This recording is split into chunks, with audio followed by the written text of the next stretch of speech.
شوف يا باشا النعناع وحلاوة النعناع. ده النعناع بالشكل اللي حضراتكم شايفينه ده، عشان يبقى عندك شوية نعناع بالطريقة اللي انت شايفها دي. طبعا بص فرش لحد فين بالشكل اللي حضراتكم شايفينه ده. بص طبعا كلها جذور هنا، كلها جذور. طبعا المية دي شغالة عليها على طول، المية دي بتنقط عليها على طول زي ما انتم شايفين الرويان على طول، زي ما انتم شايفين الارض شوف عاملين من كتر المية. طبعا النعناع ده بيحب المية، عشان يبقى عندك شوية نعناع زي دولة.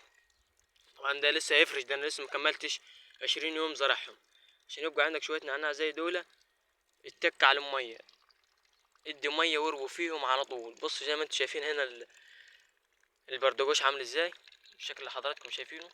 ها والله دول انا زرعتهم كده وببركتهم، يعني ما استهمتش بيهم والله، فرشوا بقوا مية مية. لكن دلوقتي بديت استهم بيهم بالشكل اللي حضراتكم شايفينه ده.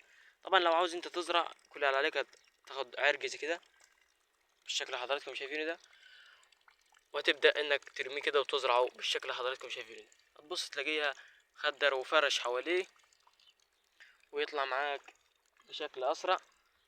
بص خليكم معايا دقيقة. بص هنا انا زرع شوية فين، طبعا دي كلها خضروات بالشكل اللي حضراتكم شايفين. بص ده كله نعناع، ده كله نعناع فارش، ولسه بالشكل اللي حضراتكم شايفينه ده لسه هيبدأ يفرش تاني الشكل اللي حضراتكم شايفينه ده. والله انا ما كنت عاوز ازرع، بس انا جبت كده عرق ونكدته هنا، واحد هنا وزرعت واحد هناك وواحد هنا وواحد هنا. بص الطريقة دي اللي حضراتكم شايفينها فرش بقى عامل ازاي.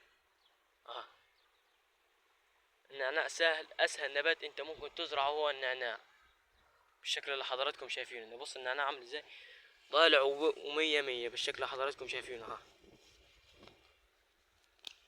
ها ده النعناع، شايفين النعناع عامل ازاي. طبعا انا دلوقتي اروح اعمل كوباية شاي. طبعا احلى كوباية شاي انك تشربها من النعناع ده. ازرع نعناع في اي حتة، حتى لو في المنزل تقدر تزرع نعناع عادي. النعناع مش بيكلف، وطريقة زراعته سهلة خالص. ازرع النعناع، ولو عندك اي استفسار ازاي تزرعه ولا امتى تزرعه قول لي في الكومنتات وانا هرد عليك على طول ان شاء الله. متنساش تشتركوا في القناة عشان يوصلكوا كل جديد.